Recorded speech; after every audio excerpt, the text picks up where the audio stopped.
A noite de 11 de junho de 1962 estava mais fria que o normal em Alcatraz. Frank Morris acordou às 3 da manhã, como sempre fazia há meses. Não por insônia, mas por preparação. Cada movimento tinha sido ensaiado centenas de vezes em sua mente. Ele olhou para o teto de sua cela no bloco B e respirou fundo. Aquela seria a noite. Morris tinha 35 anos e um histórico criminal que incluía 13 fugas bem-sucedidas de outras prisões. Mas Alcatraz era diferente. A rocha, como os presos chamavam, estava cercada pelas águas geladas da Baía de São Francisco. Ninguém havia escapado dali e sobrevivido. Pelo menos, ninguém que as autoridades soubessem. 6 meses antes, Morris havia notado algo interessante. As grades de ventilação em sua cela estavam oxidadas pela maresia constante. O concreto ao redor estava se desfazendo lentamente. Foi então que ele conheceu os irmãos Anglin, John e Clarence, que ocupavam celas próximas. Eles tinham a mesma observação e, mais importante, tinham a mesma determinação. O plano começou a tomar forma durante as horas de trabalho na lavanderia da prisão. Morris conseguiu acesso a colheres de metal, que foram transformadas em ferramentas improvisadas. Cada noite, após a última ronda dos guardas às 9h30, eles cavavam silenciosamente. O som era disfarçado pelo barulho do acordeão que outro prisioneiro, Alan West, tocava em sua cela. West estava no plano também, 4 homens trabalhando em sincronia perfeita, cada um cavando sua própria saída. Mas havia um problema que ninguém havia previsto. A passagem de West estava mais difícil que as outras. O concreto em sua parede era mais resistente. Na noite da fuga, enquanto Morris e os irmãos Anglin já estavam prontos, West ainda lutava para alargar sua abertura. Eles tinham que tomar uma decisão impossível: esperar e arriscar serem descobertos, ou partir sem ele. Morris tomou a decisão. Não podiam esperar. Às 11h15 da noite, ele deslizou pela abertura de 30 centímetros que havia criado. Do outro lado, estava um corredor de serviço que poucos guardas conheciam.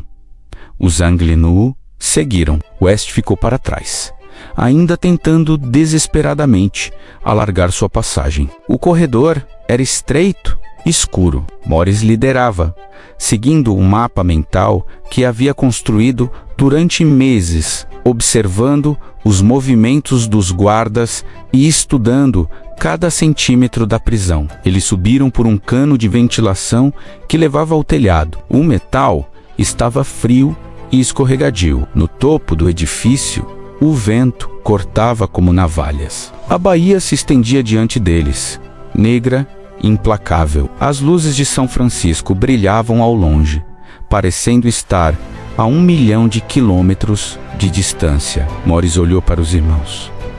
Não havia volta agora, mas havia algo que eles não sabiam. Algo que mudaria tudo. Escondidos em um duto de ar próximo ao telhado, estavam os coletes salva-vidas improvisados que haviam feito com 50 capas de chuva roubadas durante meses. Mas quando Morris foi buscá-los, seu coração parou.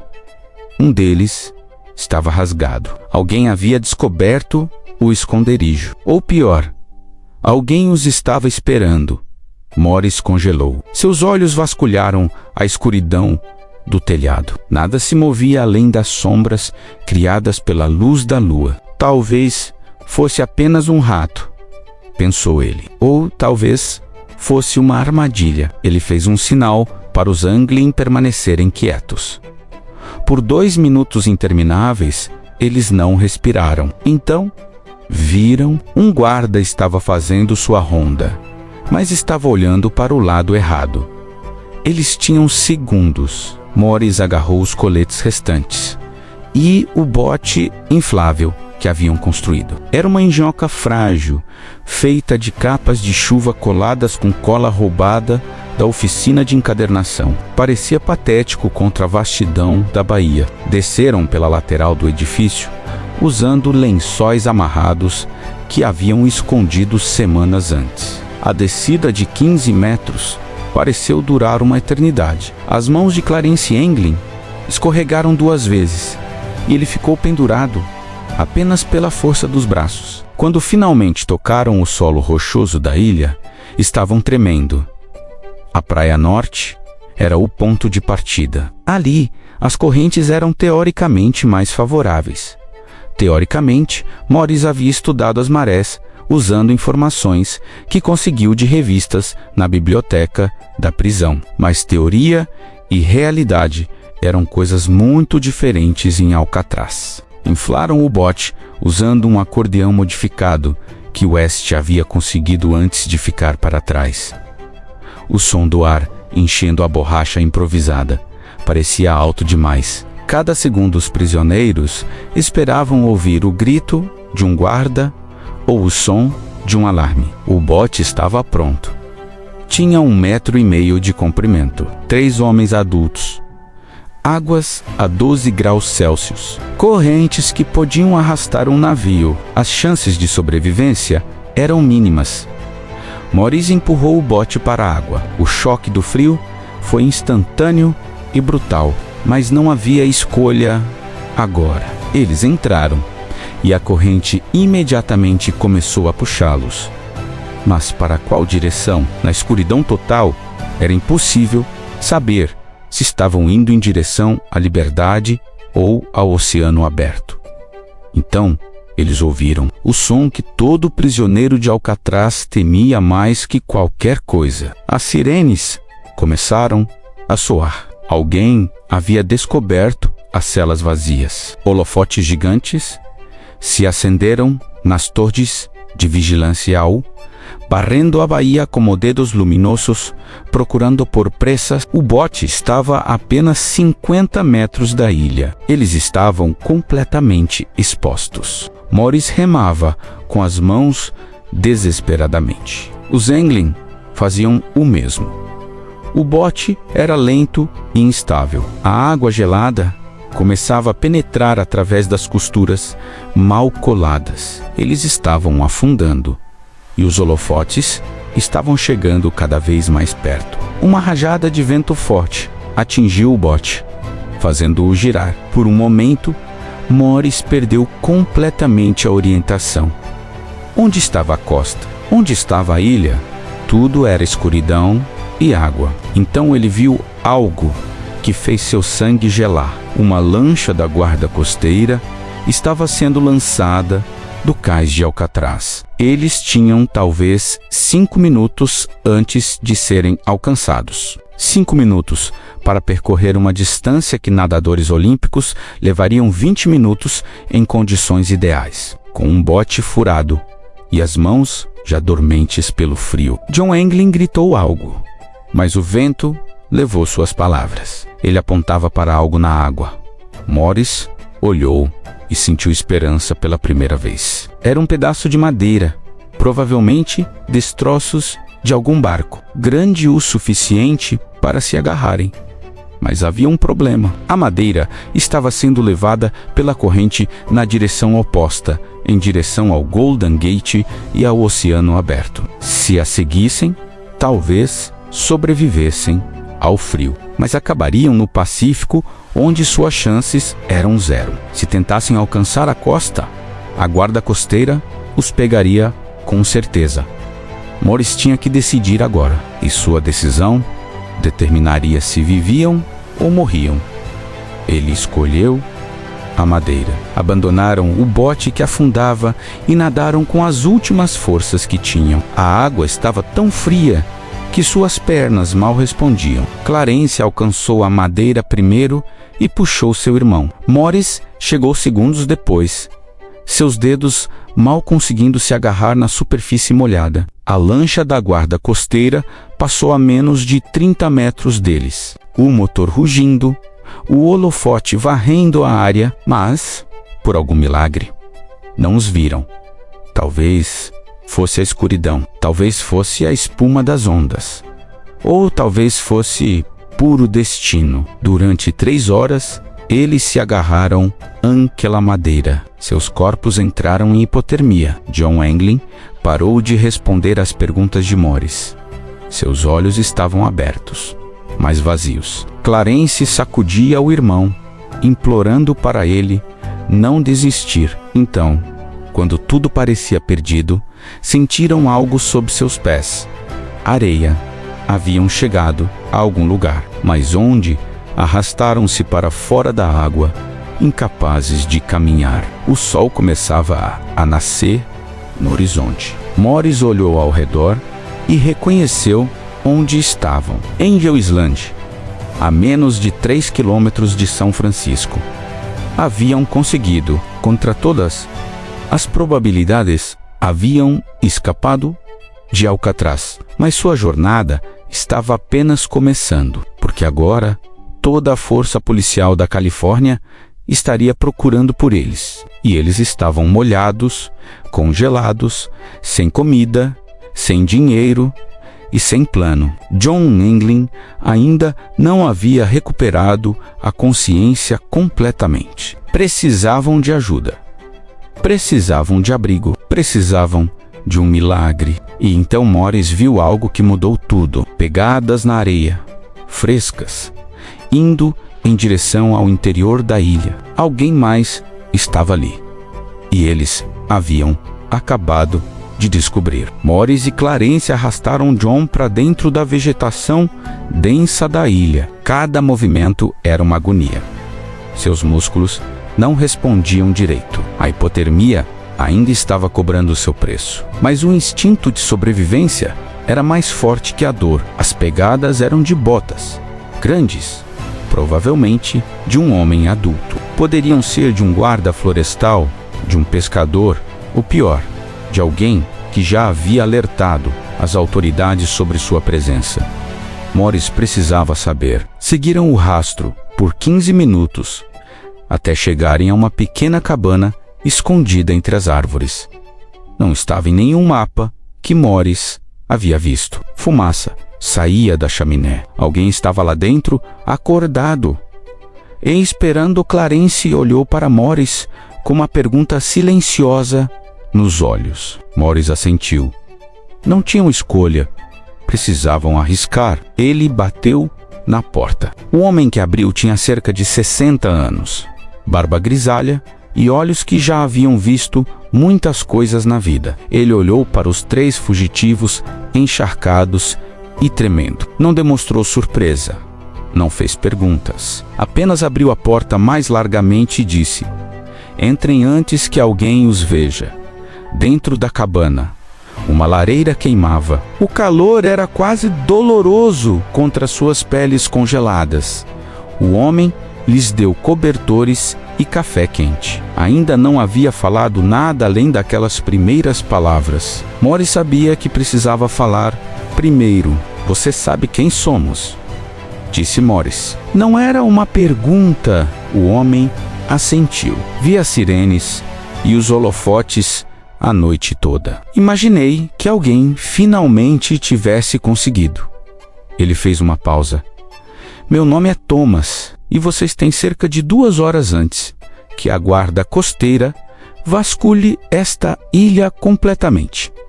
Thomas era um ex-prisioneiro. Havia cumprido 20 anos em San Quentin por um crime que jurava não ter cometido. Quando foi libertado, construiu aquela cabana ilegalmente em Angel Island e vivia ali há 5 anos, escondido do mundo. Ele sabia o que era ser caçado. Sabia o que era desejar liberdade acima de tudo. "Posso ajudá-los", disse Thomas, "mas precisam entender algo. Alcatraz nunca para de perseguir. Mesmo que cheguem ao continente, mesmo que mudem de identidade, eles nunca vão desistir. Vocês acabaram de se tornar as pessoas mais procuradas da América." Morris sabia que ele estava certo, mas também sabia que não havia volta. "Então, nos ajude a desaparecer", disse ele. Thomas os levou para um porão escondido sob a cabana. Ali havia roupas secas, algum dinheiro e documentos falsos que ele havia acumulado ao longo dos anos, pensando que talvez um dia precisasse fugir novamente. Ele deu tudo para eles. Há um barco de pesca que passa por aqui todo dia às 7 da manhã, explicou Thomas. O capitão é um velho amigo. Não faz perguntas. Por $500, ele levará vocês até Sausalito. De lá, vocês estão por conta própria. Mas eles não tinham $500. Não tinham nada. Thomas viu a desesperança nos olhos deles. Ele suspirou e foi até uma lata de café na prateleira. Dentro havia dinheiro enrolado. Suas economias de 5 anos. Peguem, disse ele. Considerem um investimento na ideia de que às vezes os homens errados são trancafiados e os certos são deixados livres. Às 6h45 da manhã, ouviram o som de helicópteros ao longe.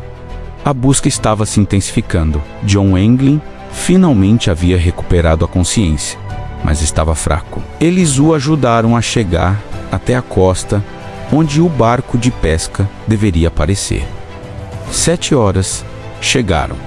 Nenhum barco. 7h15. Nada. Os helicópteros estavam mais próximos agora. Podiam ouvir vozes de guardas vasculhando a parte norte da ilha. Thomas estava ficando nervoso. Ele nunca se atrasa, murmurou.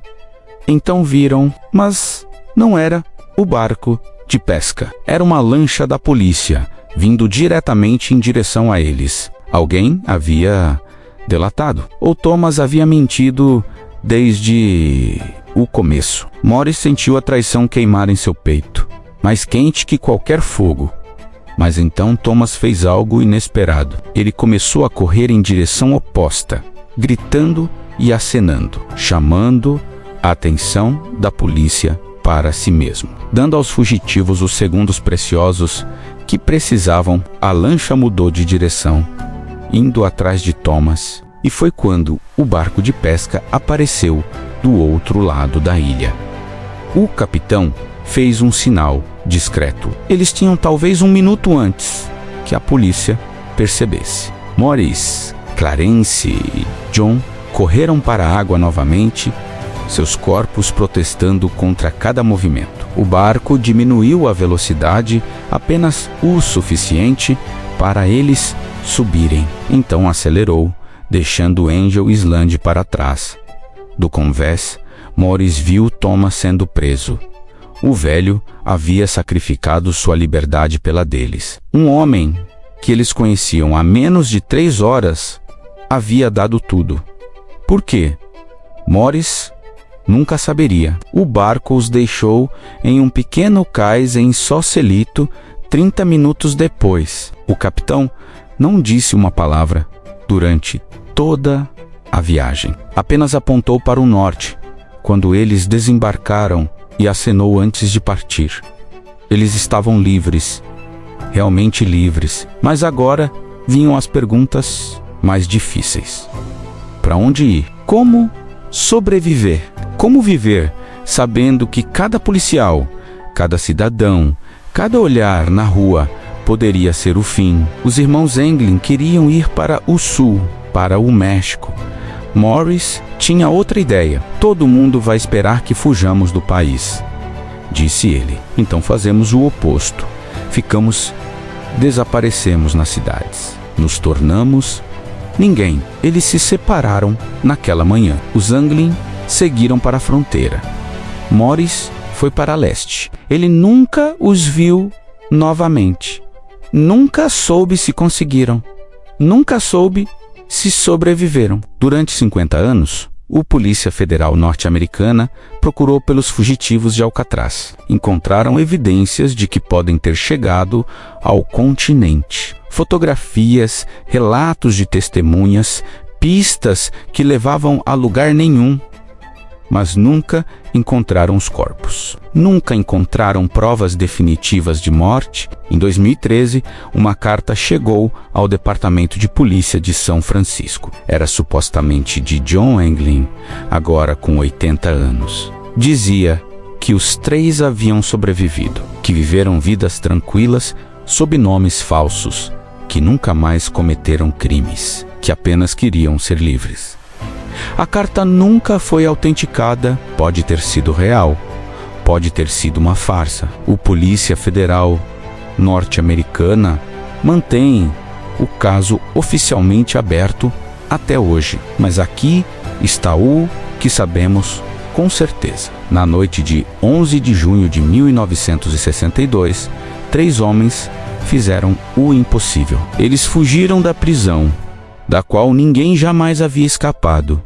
Atravessaram águas que mataram dezenas de outros que tentaram. E então desapareceram sem deixar rastro. Foram capturados dias depois e devolvidos para prisões ainda piores. Morreram congelados na Bahia, seus corpos levados pelo oceano, ou realmente conseguiram o impensável e viveram até a velhice como homens livres. A verdade está em algum lugar na névoa da Baía de São Francisco. E talvez seja melhor que permaneça lá, um mistério eterno. Porque às vezes a esperança de que o impossível é possível vale mais que qualquer resposta definitiva. Alcatraz fechou as portas permanentemente em 1963, menos de um ano após a fuga. As autoridades nunca admitiram publicamente, mas todos sabiam a verdade. Se 3 homens com colheres e determinação podiam vencer a rocha,